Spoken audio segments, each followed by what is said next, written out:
The year was 1954, and the Supreme Court struck down the segregation of public schools, which was met with great resistance in the South. But in 1954, Elgin Baylor and 5 other black students joined the College of Idaho basketball team. Elgin was the best basketball player in the world. How does a tiny school of about 500 students way out in Idaho get the best basketball player in the world? The College of Idaho was the only school to provide an opportunity to play on an integrated team. He came to Caldwell and to the College of Idaho sight unseen with a friend and teammate from D.C. He was invited to White's teammates' homes for dinner. He and his teammates were embraced by the community, and games were standing room only to watch Elgin do things on the court no one had ever seen before. In his book, Hang Time, in Chapter 4 titled Coyote, Elgin says of his time at the College of Idaho, "It's as if I have wandered into a private and exclusive members-only club, except that rather than feel intimidated and excluded the way I do in D.C., I feel invited." It was the opportunity he was looking for and a launchpad to the magnificent life he had from that point forward. The firsts continued as he became the first overall #1 pick in the NBA to be a player of color. He changed the game to a much more athletic, above-the-rim, fast-paced, and high-scoring game, more than any player in history. He was the first NBA player to score 70 points in a game. He was also one of the first black NBA coaches and general managers.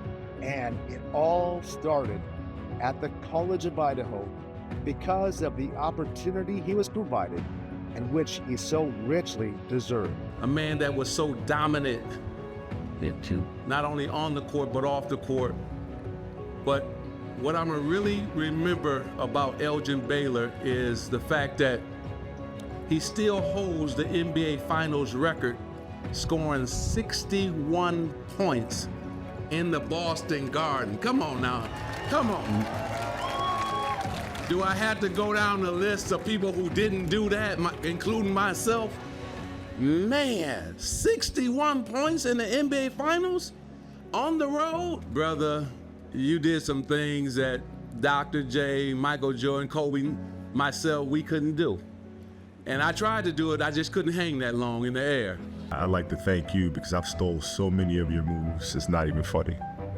Rocker step, the changing to the left rocker step, the hesitation, the elevating to the basket, putting your shoulder onto the big and finishing with contact. That doesn't come from me, that doesn't come from Jordan, it comes from players like yourself.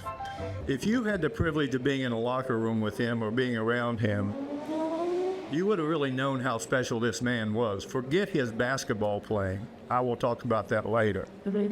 But a scared rookie who didn't even know if he belonged in the league or not, to walk into a locker room and have someone like this man who welcomed you with an open arm, you would have never known that he was a star, but you would have known he was different as a human being. This is one of the greatest men I've ever met in my life. You know, the first time I ever played basketball was with a tennis ball. We couldn't afford a basketball. I dribbled that tennis ball in my hand, jump shot, and went through the hoop. It was the beginning of love and appreciation of the game that's still with me today. And I certainly would like to thank all of my ex-teammates and coaches, because without them, whatever I achieved would not have been possible. And again, I thank all of you for coming. Thank you, and God bless you. What I want to say about education is that if a door opens, and this is definitely a big door, an open door doesn't mean it's an easy road. There will be hardships and things to overcome. There will be challenges, but that's life. It happens to all of us. It happens. But you have to persevere. You have to keep on going. Education is so wonderful. It opens up your eyes to the world, to understanding so many things. I know Elgin would be moved to tears if he were here, to have his legacy to be a scholarship for, that's open to all students, not just basketball players, not just athletes, but anyone who qualifies. That is monumental.